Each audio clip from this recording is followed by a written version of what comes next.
سے پہلی وراثت اللہ کا علم۔ یہ اسلام، یہ دین، یہ ایمان، یہ قرآن، یہ حدیث، یہ عمل، یہ تقوی، یہ توحید، یہ علم ہے جو میں نے اور آپ نے بھلا دیا۔ یہ علم اللہ کے نبی کا میراث ہے، یہ علم سلف صالحین کا میراث ہے۔ آج ہم نے علم کو بھلا دیا، اللہ کی کتاب کو بھلا دیا، رسول کی احادیث کو بھلا دیا، سلف صالحین کے طریقے کو بھلا دیا۔ فَإِذَا نُفِخَ فِي الصُّورِ فَلَا أَنسَابَ بَيْنَهُمْ يَوْمَئِذٍ وَلَا يَتَسَاءَلُونَ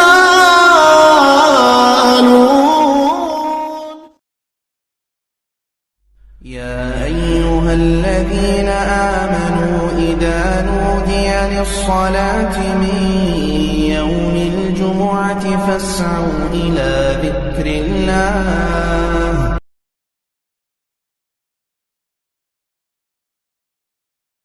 إن الحمد لله نحمده ونستعينه ونستغفره ونعوذ بالله من شرور أنفسنا ومن سيئات أعمالنا من يهده الله فلا مضل له ومن يضلل فلا هادي له أشهد أن لا إله إلا الله وحده لا شريك له وأشهد أن محمدا عبده ورسوله أما بعد فإن خير الحديث كتاب الله وخير الهدى هدى محمد صلى الله عليه وسلم وشر الأمور محدثاتها وكل محدثة بدعة وكل بدعة ضلالة وكل ضلالة في النار فقد قال الله سبحانه وتعالى في كلامه المجيد أعوذ بالله من الشيطان الرجيم من همزه ونفقه ونفسه بسم الله الرحمن الرحيم قالت الأعراب آمنا قل لم تؤمنوا ولكن قولوا أسلمنا ولما يدخل الإيمان في قلوبكم وقال النبي صلى الله عليه وسلم إن الأنبياء لم يورثوا دينارا ولا درهما إنما ورثوا العلم۔ ہر قسم کی تعریف، توصیف، کبریائی، بڑائی، بزرگی، ہر قسم کی عبادت، ہر قسم کی قسمیں، ہر قسم کی عزت اس اللہ وحدہ لا شریک لہ کے لیے ہے جو ساری دنیا کا تنہا مالک ہے۔ وہی وہ ذات ہے جو مسافروں کو منزل تک پہنچاتا ہے، وہی وہ ذات ہے جو مقیم لوگوں کو اپنے گھروں میں سکون کی زندگی عطا کرتا ہے، وہی وہ ذات ہے جو 9 مہینے ایک بچے کو اپنی ماں کے پیٹ میں رکھ کر ایک حیات والی زندگی بخشتا ہے، وہی وہ ذات ہے جس نے مجھ کو اور آپ کو مسلمان گھروں میں پیدا فرمایا۔ سبحان اللہ و بحمدہ سبحان اللہ العظیم۔ بعدہ لاکھوں کروڑوں اربوں کھربوں بے انتہا درود و سلام کی نزول ہو اللہ کے تمام پاکیزہ انبیاء علیہم السلام پر، بالخصوص میرے اور آپ کے آخری نبی پیارے نبی محمد ابن عبداللہ صلی اللہ علیہ وسلم پر۔ اللہم صلی وسلم وبارک علی نبینا و حبیبنا و سیدنا محمد وعلی آلہ وصحبہ اجمعین۔ معزز سامعین، آج کا یہ مبارک دن جس کی بڑی فضیلتیں ہیں، یہ وہ دن ہے جس کے بارے میں اللہ کے نبی صلی اللہ علیہ وسلم نے فرمایا کہ ہر دن سورج طلوع ہوتا ہے، لیکن ایام کے 7 دنوں میں جس دن سورج طلوع ہوتا ہے اس کا سب سے بہترین دن یوم الجمعہ ہے۔ جس عنوان کو لے کر آج میں آپ کے سامنے حاضر ہوا، وہ عنوان انسانوں کے دلوں کو جھنجھوڑ دینے والا عنوان، ایک ایسا عنوان جو ہم کو اپنے نفسوں کا محاسبہ کرنے کے اوپر ابھارتا ہے، ایک ایسا عنوان جو ہماری ماضی کی غفلتوں کو ہمارے سامنے رکھ کر مستقبل کو سنوارنے کی ترغیب دلاتا ہے۔ وہ عنوان ہے گنوا دی ہم نے جو اسلاف سے میراث پائی تھی۔ معزز سامعین، اللہ رب العالمین جو کہ خالق کائنات ہے، اس نے اس کائنات کو پیدا کیا، انسانوں کو پیدا کیا، پھر انسانوں کو پیدا کرنے کے بعد یوں ہی بیکار اور بے مقصد نہیں چھوڑا، بلکہ انسانوں کو ایک مقصد کے تحت پیدا کیا، اور وہ مقصد کیا ہے؟ ایک اللہ کی عبادت کرنا اور نبی صلی اللہ علیہ وسلم کے بتائے ہوئے طریقے کے مطابق کرنا، یہ مقصد ہے۔ اس مقصد کے تحت میں اور آپ دنیا میں آئے ہیں۔ عبداللہ ابن مسعود رضی اللہ تعالیٰ عنہ کہتے ہیں اللہ رب العالمین نے جب انسانوں کو پیدا کیا تو انسانوں کو پیدا کرنے کے بعد اللہ رب العالمین نے انسانوں کے دلوں کو جانچا پرکھا، تو اللہ رب العالمین نے سب سے اچھا دل سارے انسانوں میں اگر کسی کے دل کو پایا تو پیارے نبی صلی اللہ علیہ وسلم کے دل کو پایا۔ ابن مسعود رضی اللہ تعالیٰ عنہ کہتے ہیں کہ اللہ کے نبی صلی اللہ علیہ وسلم کے بعد اگر اللہ نے روئے زمین پر سب سے اچھا دل کسی کے پایا تو صحابہ کرام رضی اللہ تعالیٰ عنہ مجمعین کے دلوں کو پایا، صحابہ کرام کے دلوں کو آپ نے پاک کیا۔ اس روئے زمین پر انبیاء کے بعد اگر کوئی بہترین ہستیاں ہیں تو وہ صحابہ کرام کی جماعت ہے، سلف صالحین جسے کہا جاتا ہے۔ سلف صالحین، سلف گزرے ہوئے نیک لوگ، یہ سلف صالحین کی جماعت صحابہ کرام کی جماعت ہے، جن کے بارے میں قرآن مقدس کہتا ہے فَإِنْ آمَنُوا بِمِثْلِ مَا آمَنْتُمْ بِهِ فَقَدِ اهْتَدَوْا۔ اللہ رب العالمین کہتا ہے ان سلف صالحین کے بارے میں، اس صحابہ کرام کی جماعت کے بارے میں رب گواہی دیتا ہے فَإِنْ آمَنُوا، اگر تم ایمان لاؤ گے بِمِثْلِ مَا آمَنْتُمْ، ان کی طرح ایمان لاؤ گے فَقَدِ اهْتَدَوْا، تو کامیاب ہو جاؤ گے۔ ہماری کامیابی کا مصدر صحابہ کرام کی جماعت ہے۔ یہ مسلمان اسی وقت کامیاب ہوں گے جب یہ صحابہ کے طریقے پر چلیں گے۔ بِمِثْلِ مَا آمَنْتُمْ، صحابہ کی طرح ایمان لاؤ گے فَقَدِ اهْتَدَوْا، کامیاب ہو جاؤ گے۔ اور صحابہ کی طرح ایمان نہ لانے کا نقصان کیا ہے؟ وَإِن تَوَلَّوْا، اور اگر صحابہ کے منہج کو چھوڑ دو گے، وَإِن تَوَلَّوْا، اگر ان کے منہج سے اعراض کر لو گے، فَإِنَّمَا هُمْ فِي شِقَاقٍ، تو اختلافات میں پڑ جاؤ گے، گمراہ ہو جاؤ گے، فرقوں میں بٹ جاؤ گے۔ آج روئے سرزمین پر جتنے فتنے پائے جاتے ہیں، جتنے فرقے پائے جاتے ہیں، جتنے اختلافات پائے جاتے ہیں، ان سارے اختلافات کی ایک ہی سبب ہے، وہ سبب یہ ہے کہ میں نے اور آپ نے سلف صالحین کے منہج کو چھوڑ دیا۔ جس دن یہ مسلمان صحابہ کے منہج کو چھوڑ دیے اسی دن سے یہ اختلافات کے شکار ہو گئے۔ ضرورت ہے کہ میں اور آپ صحابہ کرام کی طرح ایمان لائے تو انہی کی طرح لائیں۔ بِمِثْلِ مَا آمَنْتُمْ بِهِ فَقَدِ اهْتَدَوْا، ان کی طرح ایمان لاؤ گے کامیاب ہو جاؤ گے۔ سلف صالحین کی وراثت کو چھوڑو گے، سلف صالحین کے منہج کو چھوڑو گے، گمراہ ہو جاؤ گے۔ معزز سامعین، شاعر اقبال رحمہ اللہ حالات کی عکاسی بیان کرتے ہوئے کیا خوب کہتے ہیں، کبھی اے نوجوان مسلم تدبر بھی کیا تو نے، وہ کیا گردوں تھا تو جس کا ہے ایک ٹوٹا ہوا تارا، تجھے تیرے آبا سے کوئی نسبت ہو نہیں سکتی، کہ وہ گفتار تو کردار تو ثابت و سیارہ، گنوا دی ہم نے جو اسلاف سے میراث پائی تھی، ثریا سے زمین پر آسمان نے ہم کو دے مارا۔ مسلمانوں کا ایک زمانہ وہ تھا کہ جب مسلمان پرسکون زندگی گزار رہے تھے، مسلمانوں کے ہاتھوں میں خلافت تھی، مسلمان قوم 313 ہونے کے باوجود بھی ہزاروں پر غالب آ چکے تھے، مسلمانوں کا رعب تھا، مسلمانوں کا دبدبہ تھا، مسلمانوں کا غلبہ تھا، مسلمانوں کے پاس طاقت تھی، مسلمانوں کے پاس دولت تھی، مسلمانوں کے پاس عزت تھی، مسلمانوں کے پاس سب کچھ تھا۔ وہ قوم جو اوج ثریا پر فائز تھی، لیکن آج مسلمان دیکھتے دیکھتے کیا ہو گئے، وہ ذلت اور رسوائی کے حوالے کر دیے گئے۔ آج مسلمانوں کو گاجر مولی کی طرح کاٹا جا رہا ہے، بے گناہ معصوم مسلمانوں کا خون بہایا جا رہا ہے، مسلمانوں کے اسلام کو بدنام کرنے کے لیے، مسلمانوں کو شکار کرنے کے لیے انہیں کتے بلیوں کی طرح مارا جا رہا ہے۔ آج مسلمانوں کا کوئی وقار نہیں، کوئی عزت نہیں، آج مسلمان مجروح ہو کر رہ گیا۔ آخر کیا وجہ ہے؟ جو قوم ثریا پر فائز تھی آج ثریا سے نکل کر زمین کی گہرائیوں میں چلتی جا رہی ہے۔ علامہ اقبال کہتے ہیں وہ معزز تھے زمانے میں مسلمان ہو کر، آج ہم خوار ہوئے تاریک خراں ہو کر، ہم نے قرآن کو چھوڑ دیا، سلف صالحین کے طریقے کو چھوڑ دیا، پیارے حبیب کی سنتوں کو چھوڑ دیا۔ جب اللہ اور اس کے رسول کی نافرمانی کرنے لگ گئے، ہماری زندگی کا مقدر ذلت اور رسوائی بن کے رہ گئی۔ معزز سامعین، یہ پیغام ہے علامہ اقبال کی جانب سے کہ واقعی گنوا دی ہم نے جو اسلاف سے میراث پائی تھی، ہم نے اپنے سلف صالحین کی میراث کو گنوا دیا، اور وراثت کو گنوانے کا انجام یہ ہوا کہ ہم ثریا پر موجود تھے، ہم زمین پر مار دیے گئے۔ وہ قوم جس کے ہاتھ میں سلطنت تھی، جب صحابہ کا لشکر مکہ سے نکلتا تو ایران کی سلطنت کانپ جایا کرتی تھی، آج ہماری آوازوں سے کتے بلی بھی نہیں ڈرتے۔ کیا ہماری آواز اتنی کمزور ہو گئی؟ کیا ہمارا ایمان اتنا کمزور ہو گیا؟ کیا ہم خود کو مسلمان کہنے کے لائق بھی رہیں؟ ذرا اپنے نفسوں کا جائزہ لے، اپنے حالات کا جائزہ لے، اپنے گھروں کا جائزہ لے کہ آج ہمارے ساتھ کیا ہو گیا ہے۔ اسلاف کی وراثت کیا ہے جس کو آج میں نے اور آپ نے گوا دیا؟ دو اہم باتیں آج کے اس جمعہ کے پیغام میں، دو چیزیں جو سلف صالحین کی وراثت تھی جس کو میں نے اور آپ نے بھلا دیا یا تو نظر انداز کر دیا۔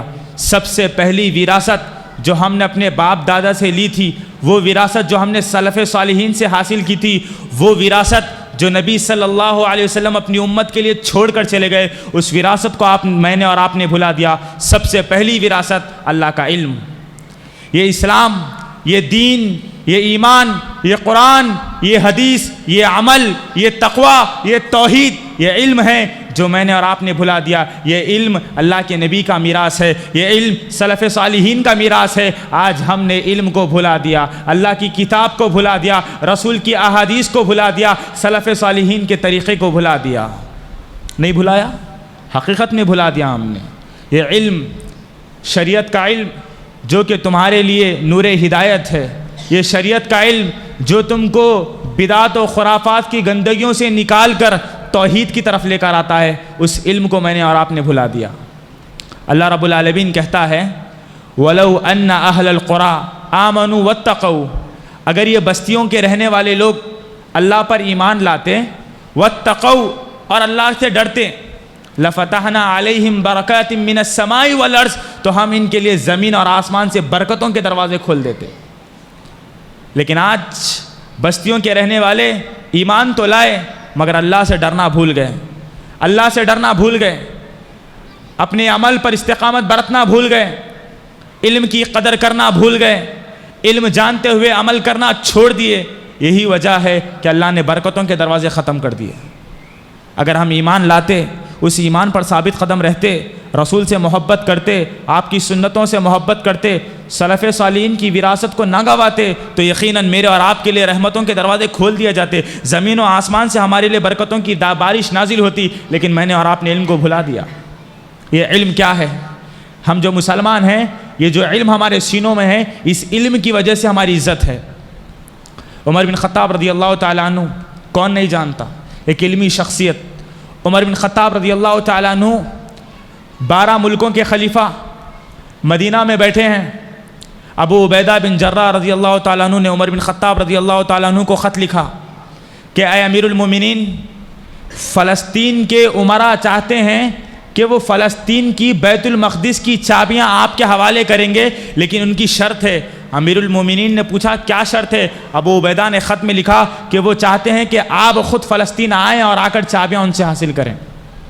امیر المومنین عمر بن خطاب رضی اللہ تعالیٰ عنہ اپنے غلام اسلم کو لے کر مدینہ سے نکلے اور فلسطین کی طرف روانہ ہو گئے۔ سفر لمبا تھا، ایک اونٹ، ایک غلام ساتھ میں ہیں۔ امیر المومنین عمر بن خطاب رضی اللہ تعالیٰ عنہ کہتے ہیں اے میرے غلام، کچھ دیر میں اونٹ پر بیٹھوں گا، تو نکیر پکڑ کر کھینچنا، کچھ دیر تو اوپر بیٹھنا، میں نکیر پکڑ کر چلوں گا۔ عمر بن خطاب رضی اللہ تعالیٰ عنہ اونٹ پر بیٹھے، غلام اسلم آپ کی نکیر پکڑتا ہوا آگے چلتا گیا۔ کچھ دیر کے بعد عمر بن خطاب اونٹ سے اتر گئے، کہا اب تیرے بیٹھنے کی باری ہے، عمر کھینچے گا۔ عمر رضی اللہ تعالیٰ عنہ اپنے غلام کو اونٹ پر بٹھاتے ہیں، خود پیدل چل کے نکیر کھینچتے ہوئے آگے نکل جاتے ہیں۔ جب فلسطین قریب پہنچے، بیٹھنے کی باری اونٹ پر غلام کی تھی اور نکیر پکڑ کر کھینچنے کی باری عمر بن خطاب کی تھی۔ لیکن غلام نے کہا اے امیر المومنین، فلسطین آ چکا ہے، اب عنقریب ہم عمرا کے دربار میں داخل ہونے والے ہیں، گرچہ باری میری ہے لیکن آپ امیر المومنین ہیں، آپ اوپر تشریف رکھیے، میں نکیر پکڑ کر کھینچوں گا۔ عمر بن خطاب نے کہا آج تم عمر کی طرف سے یہ کر لو گے، لیکن کیا قیامت کے دن اللہ جب عمر سے سوال کرے گا کہ تم نے ناانصافی کی تو میری طرف سے کیا تم اللہ کو جواب دے لو گے؟ امیر المومنین نے کہا ہرگز نہیں۔ زبردستی غلام کو اوپر بٹھائے، نکیر پکڑتے ہوئے اندر داخل ہوئے فلسطین کے اندر۔ ابو عبیدہ بن جراح رضی اللہ تعالیٰ عنہ کی ملاقات ہوئی، کہا امیر المومنین یہ کیا حال بنا رکھا ہے؟ آپ وقت کے خلیفہ ہے، امیر المومنین ہیں، مسلمانوں کے سردار ہے، آپ کا رعب دبدبہ ہے، اور آپ ایک غلام کو اوپر بٹھا کر اپنے چپل اپنے کاندھوں پر رکھ کر نکیر پکڑ کر کھینچ رہے ہیں۔ اگر اس حالت میں فلسطین کے بادشاہ آپ کو دیکھیں گے تو کیا تصور کریں گے؟ آپ کی کیا عزت رہ جائے گی؟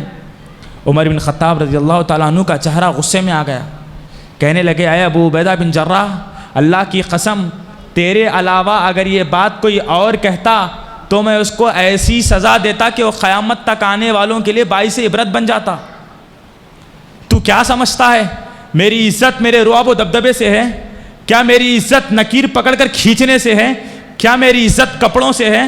اعزنا اللہ بالاسلام والعلم، اللہ نے عمر کو عزت دی ہے تو دین کے علم کی وجہ سے دی ہے۔ اللہ نے عمر کو عزت دی ہے میرے ایمان اور میرے تقوی کی وجہ سے دی ہے۔ مسلمانوں تمہاری عزت ہے تمہارے دین کی وجہ سے ہے، تمہاری عزت ہے تمہارے علم کی وجہ سے ہے، مسلمانوں کی عزت ہے ان کے تقوی کی وجہ سے ہے۔ کسی کو عزت کپڑوں کی وجہ سے نہیں ہے، کسی کو عزت دولت کی وجہ سے نہیں ہے، کسی کو عزت اس کی شان و مرتبے کی وجہ سے نہیں ہے۔ یہ دین کا علم ہے جو نبی صلی اللہ علیہ وسلم صحابہ کو سکھا کر گئے تھے۔ عمر بن خطاب نے کہا عمر کی عزت ہے تو دین کے علم کی وجہ سے ہے۔ یہ علم ہے مسلمانوں جو تمہاری عزت ہے۔ جس دن تم علم کو بھلا دو گے تمہاری عزت تمہارے پاس سے اتر جائے گی۔ اللہ کے رسول صلی اللہ علیہ وسلم وراثت میں تم کو دین کا علم دے کر چلے گئے، اس علم کی قدر کرو، اس علم کے پڑھانے والے علماء کی قدر کرو۔ ابو ہریرہ رضی اللہ تعالیٰ عنہ، نبی صلی اللہ علیہ وسلم کا انتقال ہو چکا تھا، معجم الطبرانی کی صحیح روایت ہے۔ ابو ہریرہ رضی اللہ تعالیٰ عنہ بازار میں گئے، بازار میں جا کر ابو ہریرہ رضی اللہ تعالیٰ عنہ ایک ندا لگاتے ہیں، کہتے ہیں اے لوگوں تم کو کس چیز نے عاجز کر دیا ہے؟ نبی صلی اللہ علیہ وسلم کا انتقال ہو چکا ہے، اللہ کے نبی صلی اللہ علیہ وسلم کا میراث بٹ رہا ہے، تم یہاں کیا کر رہے ہو؟ مسجد نبوی میں جا کر نبی کا میراث حاصل کر لو۔ لوگ دوڑتے ہوئے مسجد نبوی میں آئے، کچھ دیر مسجد نبوی میں رکے، واپس باہر نکل گئے۔ ابو ہریرہ سے پھر ملاقات ہوئی، کہنے لگے اے ابو ہریرہ رضی اللہ تعالیٰ عنہ، آپ نے کہا تھا کہ نبی کا انتقال ہو چکا ہے، نبی کا میراث بانٹا جا رہا ہے، لیکن ہم تو اندر کوئی میراث نہیں پاتے۔ ابو ہریرہ رضی اللہ تعالیٰ عنہ نے پوچھا تم اندر گئے مسجد نبوی کے، کیا دیکھا؟ لوگوں نے کہا ہم دیکھتے ہیں کہ کچھ لوگ نماز پڑھ رہے ہیں، کچھ لوگ نفل نمازیں پڑھ رہے ہیں، کچھ لوگ قرآن کی تلاوت کر رہے ہیں، کچھ لوگ احادیث نبوی پڑھ رہے ہیں، کوئی دین کا علم سیکھ رہا ہے، کوئی مسائل پڑھ رہا ہے۔ ابو ہریرہ رضی اللہ تعالیٰ عنہ نے کہا اللہ کی قسم، اللہ کے نبی صلی اللہ علیہ وسلم اپنی امت کے لیے دین کا علم چھوڑ کر چلے گئے، اس سے بڑا میراث کیا ہو سکتا ہے؟ یہ نبی صلی اللہ علیہ وسلم اپنی امت کی ہدایت کے لیے اپنے پیچھے اللہ کی کتاب کو چھوڑ دیا، اپنی احادیثوں کو چھوڑ دیا، اس سے بڑا میراث کیا ہو سکتا ہے؟ ابو درداء رضی اللہ تعالیٰ عنہ کہتے ہیں انما العلماء ورثۃ الانبیاء، یہ علماء انبیاء کی وراثت ہے، انبیاء کے وارث ہے۔ ان الانبیاء لم یورثوا دینارا ولا درہما، انبیاء اپنے پیچھے مال و دولت نہیں چھوڑ کے جاتے، دینار و درہم نہیں چھوڑ کے جاتے۔ انما الورثۃ العلم، بلکہ علماء اپنے پیچھے، انبیاء اپنے پیچھے علم کو چھوڑ کر جاتے ہیں۔ یہ علم انبیاء کی وراثت ہے، یہ علماء انبیاء کے وارث ہے۔ علم کی قدر کرنا ہوگا، اہل علم کی قدر کرنا ہوگا، یہ اہل علم کی قدر کرنا انبیاء کی وراثت ہے۔ گوا دی ہم نے جو اسلاف سے میراث پائی تھی، ہم نے اسلاف کی میراث کو گوا دیا۔ کس اعتبار سے گوا دیا؟ علم کی قدر کی توہین کر کے، علم کی توہین کر کے، علماء کی توہین کر کے ہم نے سلف صالحین کی وراثت کو گوا دیا۔ مسلمانوں علم کی قدر کرو، علماء کی قدر کرو۔ علم اور علماء کی قدر کرنا یہ تمہارے لیے بے حد ضروری ہے۔ علم، علماء یہ تمہاری زندگی کو سنوارنے والے ہیں۔ علماء وہ ہیں جو تمہاری نسلوں کو دین سکھاتے ہیں، علماء وہ ہیں جو تمہیں سیدھا راستہ دکھاتے ہیں۔ اگر اس دنیا سے علماء ختم ہو جائے تمہاری نماز جنازہ پڑھنے والا کوئی نہیں ہوگا۔ دنیا سے اگر علماء ختم ہو جائے تمہارا نکاح پڑھنے والا کوئی نہیں ہوگا۔ اس دنیا سے علماء ختم ہو جائے ممبر و محراب کو سنبھالنے والے ختم ہو جائیں گے۔ علماء ختم ہو جائے دنیا میں صرف جہالت باقی رہ جائے گی۔ علم کی، علماء کی، اہل علم کی، اساتذہ کی، شیوخ کی عزت کرو۔ یہ عزت کرنا گویا کہ اللہ کی عزت کرنا ہے۔ اللہ کے نبی صلی اللہ علیہ وسلم نے فرمایا جو اپنے بڑوں کی عزت کرتا ہے، علماء کی عزت کرتا ہے، گویا کہ وہ اللہ کی عزت کرتا ہے، اللہ کے دین کی عزت کرتا ہے، اللہ کے رسول کی عزت کرتا ہے، انبیاء کی عزت کرتا ہے۔ یہ علماء انبیاء کے وارث ہیں، یوں ہی کوئی وارث نہیں بنتا انبیاء کا۔ علماء وہ جماعت ہے جس کے بارے میں رب کا قرآن گواہی دیتا ہے انما یخشی اللہ من عبادہ العلماء۔ اس روئے زمین پر اللہ سے ڈرنے والی اگر کوئی جماعت ہے تو وہ علماء کی جماعت ہے۔ یرفع اللہ الذین آمنوا منکم والذین اوتوا العلم درجات، یہ علم ہے جو تم کو بلندیوں پر لے کر آتا ہے، یہ علماء ہے جو تم کو عزت دیتے ہیں۔ علم کی قدر کرو، اہل علم کی قدر کرو۔ اللہ کے نبی صلی اللہ علیہ وسلم فرماتے ہیں ترکت فیکم شیئین، میں تمہارے پاس دو چیزیں چھوڑے جا رہا ہوں، لن تضلوا بعدہما، اگر تم ان کو مضبوطی سے تھامے رہو گے اس کے بعد کبھی گمراہ نہیں ہوگے۔ نبی نے گارنٹی دی ہے اپنی امت کو، میں تمہارے پیچھے دو چیزوں کو چھوڑے جا رہا ہوں، اگر تم اس کو مضبوطی سے ساتھ تھامے رہو گے کبھی گمراہ نہیں ہوگے۔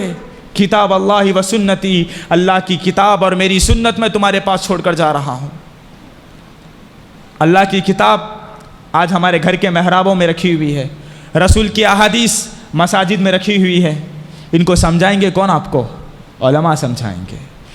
جہاں علم کی قدر کرنا ہے وہیں علم دینے والوں کی قدر کرنا ہے، اسی لیے ضروری ہے کہ میں اور آپ علم کی، علماء کی قدر کریں، کیونکہ یہ انبیاء کی وراثت ہے، اور جو انبیاء کے وراثت کی توہین کرتا ہے گویا وہ انبیاء کی توہین کرتا ہے۔ اللہ رب العالمین ہمیں علم کی، علماء کی عزت کرنے کی توفیق عطا فرمائے۔ دوسری وراثت جو میں نے اور آپ نے کھو دی، ایک ایسی وراثت جس کو میں نے اور آپ نے بھلا دیا، وہ سلف صالحین کی وراثت اخلاق کی وراثت ہے۔ اخلاق، اللہ رب العالمین ان لوگوں کو بہت زیادہ پسند کرتا ہے جن کے اخلاق بہت زیادہ اچھے ہو۔ بخاری شریف کی روایت ہے، نبی محمد صلی اللہ علیہ وسلم نے فرمایا ان من خیارکم احسنکم اخلاقا، تم میں کا سب سے بہترین انسان وہ ہے جس کے اخلاق سب سے اچھے ہو۔ ادب ہی سے انسان ہے، جو ادب نہ سیکھے وہ حیوان ہے۔ ادب پہلا قرینہ ہے محبت کے قرینوں میں۔ انسان کے پاس ادب ہونا چاہیے، علم ہونا چاہیے، اخلاق ہونا چاہیے۔ سلف صالحین کہا کرتے تھے تم علم حاصل کرو، اس سے لاکھ گنا بہتر ہے کہ تم ادب حاصل کرو۔ کوئی انسان جاہل ہو تو کوئی پرواہ کی بات نہیں ہے، لیکن انسان با اخلاق ہونا چاہیے، بے اخلاق ہونا نہیں چاہیے۔ ایک جاہل انسان اور ایک عالم انسان، دونوں کے دونوں ہو، ایک عالم ہو اور ایک جاہل ہو، جاہل کے پاس اخلاق بہت اچھے ہو، ایک عالم ہو جو بے اخلاق ہو، بہتر کون ہے؟ بہتر وہ ہے جس کے اخلاق اچھے ہو۔ ہمارے پاس اخلاق کی بہت کمی ہے، ہمارے اندر یقین مانیے اخلاق کی بہت کمی ہے۔ اخلاق حسنہ وہ ہے جو تم کو جنت میں داخل کرنے کا ذریعہ ہے۔ اخلاق کو سنواریے، اپنے اخلاق کو سدھاریے، اپنے اخلاق کو بدلیے۔ یہ بد اخلاقی، یہ بے حیائی تمہیں ایک دن برباد کر دے گی، ایک دن رسوا کر دے گی، دنیا میں بھی رسوا کر دے گی، آخرت میں بھی رسوا کر دے گی۔ اخلاق حسنہ کو سیکھیے، اخلاق حسنہ سیکھیے، کیونکہ یہ انبیاء کی وراثت ہے۔ آج ہم علم رکھتے ہوئے، عمل کرتے ہوئے اچھے اخلاق کے ساتھ پیش نہیں آتے۔ آج ہمارا معاملہ کیا ہے؟ آج ہمارا معاملہ کیا ہے؟ چھوٹی چھوٹی باتوں پر ہم لڑ لیتے ہیں، چھوٹی چھوٹی باتوں پر ہماری زبان سے گالی نکل جاتی ہے، گالی نکل جاتی ہے۔ نبی صلی اللہ علیہ وسلم نے فرمایا سباب المسلم فسوق، مسلمان کو گالی دینا فاسقانہ عمل ہے، وقتالہ کفر، اس سے لڑائی جھگڑا کرنا کافرانہ عمل ہے۔ ہم مسلمان ہیں اور مسلمان کی پہچان انبیاء کی وراثت سے ہے، اور انبیاء کی وراثت اخلاق ہے۔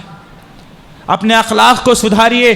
آج معاشرے میں سب سے بڑی اگر کسی چیز کی کمی ہے تو وہ اخلاق کی کمی ہے۔ ہر کوئی بد اخلاقی کی راہ پر جا رہا ہے، بے حیائی کی روش اپنا رہا ہے، ایک دوسرے کو گالی دے رہا ہے، ایک دوسرے کا قتل کر رہا ہے، ایک دوسرے کو برا بھلا کہہ رہا ہے، ایک دوسرے پر طعن و تشریح کر رہا ہے، ایک دوسرے پر ناجائز طریقے سے الزامات لگا رہا ہے۔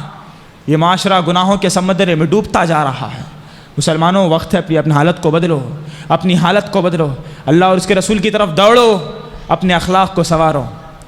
قالت الاعراب آمنا قل لم تؤمنوا ولكن قولوا اسلمنا ولما يدخل الايمان في قلوبكم۔ یہ لوگ کہتے ہیں، یہ دیہاتی لوگ کہتے ہیں کہ ہم ایمان لائے، ہم مومن بن گئے۔ اللہ کہتا ہے لم تؤمنوا، تم ایمان نہیں لائے، ولكن قولوا اسلمنا، بلکہ تم یہ کہو کہ بس تم مسلمان ہوئے۔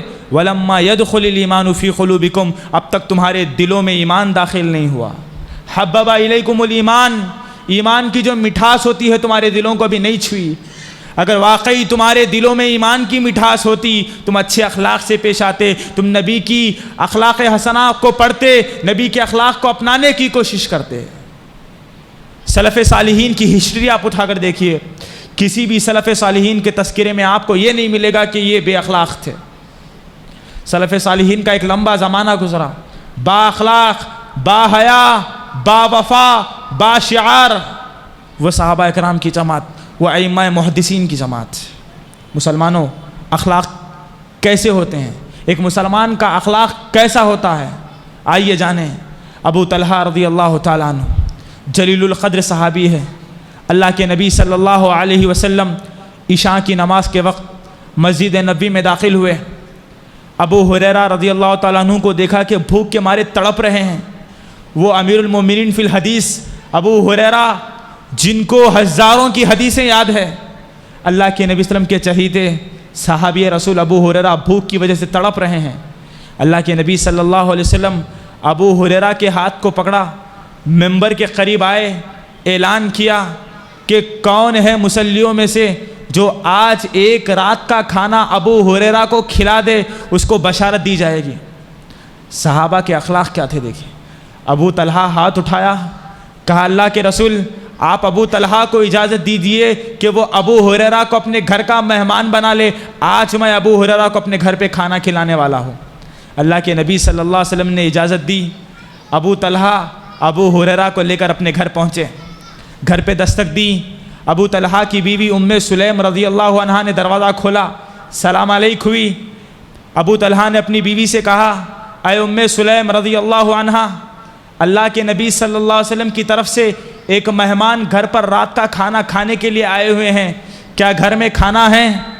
ام سلیم رضی اللہ تعالیٰ عنہ کہتی ہے، اے میرے شوہر ابو طلحہ رضی اللہ تعالیٰ عنہ، گھر میں اگر آپ کہو تو بچوں کو بھوکے سلا دوں گی، لیکن کھانا صرف ایک آدمی کا ہے جو میں نے تمہارے لیے اٹھا کر رکھا ہے، اگر تم کہتے ہو تو وہ کھانا ابو ہریرہ کو کھلا دیا جائے۔ ابو طلحہ نے اپنی بیوی سے کہا، کیوں ایسا کیوں نہ ہو کہ رسول کی محبت کی خاطر، اپنے اخلاق کو سنوارنے کی خاطر، دین اسلام کی خاطر، اللہ کی محبت کی رضا کی خاطر ہم دونوں بھوکے سو جائیں۔ ام سلیم نے کہا، اگر رسول کا فرمان ہے، رسول کا مہمان ہے تو کیوں ضرور بھوکے سو جائیں گے۔ ابو طلحہ نے کہا، دستر بچھا دینا، کھانا لگا دینا، جب ابو ہریرہ مہمان رسول کھانے پر بیٹھیں چراغ بجھا دینا، تاکہ ابو ہریرہ کو یہ محسوس نہ ہو کہ ابو طلحہ کھانا نہیں کھا رہا ہے۔ دستر لگایا گیا، ابو ہریرہ کھانے کے لیے بیٹھے، ابو طلحہ بھی بیٹھے، ایک آدمی کا کھانا تھا۔ ابو طلحہ نے وہ کھانا ابو ہریرہ کے سامنے رکھ دیا، چراغ بجھا دیا گیا، ابو ہریرہ کھانا شروع کیے۔ ابو ہریرہ یہ محسوس کر رہے تھے کہ ابو طلحہ بھی کھانا کھا رہے ہیں، لیکن ابو طلحہ صرف کھانا کھانے کی ایکٹنگ کرتے ہوئے منہ کو چبا دیتے ہیں۔ ابو ہریرہ کھانا پیٹ بھر کر کھا لیتے ہیں۔ کھانے سے فارغ ہونے کے بعد ابو ہریرہ گھر سے نکلتے ہیں، مسجد نبوی میں جا کر سو جاتے ہیں۔ یہ میاں بیوی اللہ کی رضا کی خاطر، اپنے مسلمان بھائی کو کھانا کھلانے کی خاطر، اللہ کی محبت کی خاطر وہ دونوں بھوکے سو جاتے ہیں۔ صبح کا وقت ہوا، جبرائیل علیہ السلام سارا واقعہ نبی صلی اللہ علیہ وسلم کو بتاتے ہیں۔ فجر کی نماز کے بعد اللہ کے نبی صلی اللہ علیہ وسلم ابو طلحہ کو بلاتے ہیں اور کہتے ہیں، اے ابو طلحہ، تیرے اخلاق کا کیا کہنا، تیرے بھائی چارگی کا کیا کہنا، تیری ایک دوسرے سے الفت کا کیا کہنا، تو نے اور تیری بیوی نے رات میں ابو ہریرہ کے ساتھ جو عمل کیا، اس عمل کو دیکھ کر اللہ مسکرایا، اللہ مسکرا کر کہہ دیا، ابو طلحہ اور ام سلیم پر میں نے جنت واجب کر دی ہے۔ سبحان اللہ، میں نے ابو طلحہ پر جنت واجب کر دی ہے۔ کیسا عمل تھا؟ ایک رات کا کھانا اپنے مسلمان بھائی کو کھلا دیے۔ یہ اخلاق ہے۔ ایسے اخلاق کی میرے اور آپ کے پاس کمی ہے۔ ہم کسی کو پانی تک نہیں پلاتے۔ مسلمانوں، ہمارے اندر کی غیرت مر چکی ہے، ہمارا ضمیر مر چکا ہے کہ ہم اپنے مسلمان بھائی سے مسکرا کر تک نہیں ملتے ہیں۔ نبی صلی اللہ علیہ وسلم نے فرمایا، جو اپنے مسلمان بھائی سے مسکرا کر ملتا ہے، اللہ کی طرف سے اس پر بھی نیکی لکھی جاتی ہے۔ ہم نے نیکیوں کو گوا دیا، اپنے اعمال کو برباد کر دیا، علم کی قدر کرنا چھوڑ دیا، علماء کی قدر کرنا چھوڑ دیا، اپنے اخلاق کو مجروح کر دیا۔ اب بھی وقت ہے، اپنے اخلاق کو سدھارو۔ جو علم ہم سنتے ہیں، جو دروس ہم سنتے ہیں، جو خطبات ہم سنتے ہیں، اس کے ذریعے عمل کرنے کی کوشش کرے۔ الا الذین آمنوا وعملوا الصالحات، اللہ کے پاس صرف دو ہی لوگ نجات پائیں گے۔ وہ لوگ کون ہوں گے؟ ایک ایمان لانے والے، دوسرے عمل صالح کرنے والے۔ اگر علم ہے تو یہ علم تمہیں اس بات کا تقاضا کرتا ہے کہ تم عمل کرو۔ علم کے ساتھ ساتھ عمل کرنا ضروری ہے، بغیر علم کے جنت نہیں مل سکتی، اور علم رکھنے کے بعد بغیر عمل کے تب بھی جنت نہیں مل سکتی۔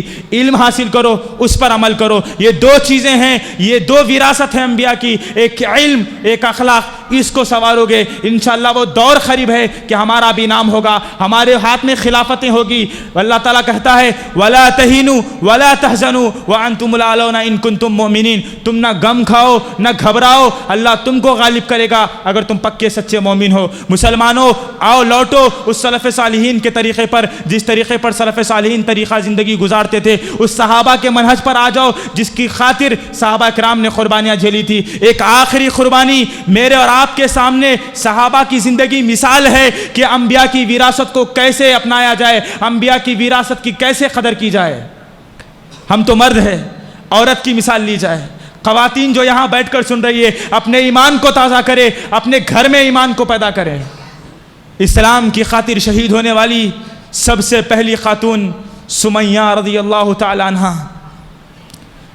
جب سمیہ رضی اللہ تعالی عنہ کے پاس حق آیا، اللہ کا فرمان آیا، رسول کی حدیث آئی، سمیہ کے دل میں رسول کے لیے محبت آ گئی، اللہ کے لیے محبت آ گئی، علم آ گیا۔ انبیاء کی جو وراثت تھی، جو علم اللہ کے رسول نے اپنی صحابہ کو دیا تھا، وہ سمیہ کے پاس آ گیا۔